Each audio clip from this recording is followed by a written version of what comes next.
നയൻതാരയുമായുള്ള documentary വിവാദത്തിൽ ധനുഷിന്റെ ഹർജി പരിഗണിക്കരുതെന്ന ആവശ്യം കോടതി തള്ളി.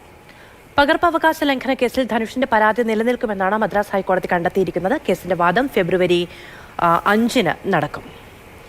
കെ.വി. ശ്രീധരൻ കൂടുതൽ വിവരങ്ങളുമായി ചേരുന്നുണ്ട്. ശ്രീധരൻ, നെറ്റ്ഫ്ലിക്സിന് നയൻതാരയ്ക്ക് ഒരു തിരിച്ചടി ഉണ്ടായിരിക്കുകയാണ്.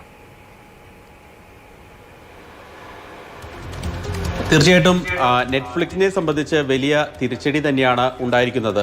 ഈ Nayanthara beyond the fairy tale എന്നുള്ള ഈ ഡോക്യുമെൻ്ററി, അവരുടെ വിവാഹ ചടങ്ങുകൾ സംബന്ധിച്ച ഡോക്യുമെൻ്ററി തുടക്കം മുതൽ തന്നെ വലിയ വിവാദത്തിലായിരുന്നു. പ്രത്യേകിച്ച് ആ സിനിമയിൽ, ആ ഡോക്യുമെൻ്ററിയിൽ നാനും റൗഡി താൻ എന്ന സിനിമയുടെ, ധനുഷിൻ്റെ നിർമ്മാണ കമ്പനി നിർമ്മിച്ച ആ സിനിമയുടെ ദൃശ്യങ്ങൾ അല്ലെങ്കിൽ അതിൻ്റെ ഷൂട്ടിംഗ് സൈറ്റിലെ വിഷ്വലുകളൊക്കെ ഉപയോഗിച്ചതിനെതിരെയായിരുന്നു ധനുഷ് പകർപ്പവകാശ നിയമലംഘന പരാതി നൽകിയത്. ആ പരാതി മദ്രാസ് ഹൈക്കോടതി ഫയലിൽ സ്വീകരിക്കുകയും ചെയ്തിരുന്നു.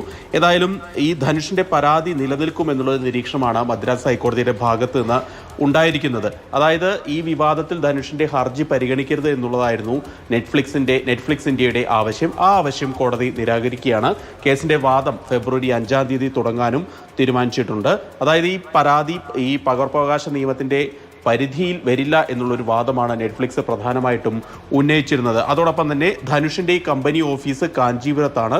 അതുകൊണ്ട് മദ്രാസ് ഹൈക്കോടതിയുടെ ഈ ബെഞ്ചിൽ ഇത് പരിഗണിക്കാനാവില്ല എന്നുള്ളൊരു കാര്യമാണ് അവർ ഉന്നയിച്ചത്. ഈ രണ്ട് വാദങ്ങളും തള്ളിക്കൊണ്ടാണ് ഇപ്പോൾ ഈ കേസിൻ്റെ വാദത്തിലേക്ക്, നടപടികളിലേക്കൊക്കെ മുന്നോട്ട് പോകാൻ മദ്രാസ് ഹൈക്കോടതിയുടെ ഈ ബെഞ്ച് തീരുമാനിച്ചിരിക്കുന്നത്.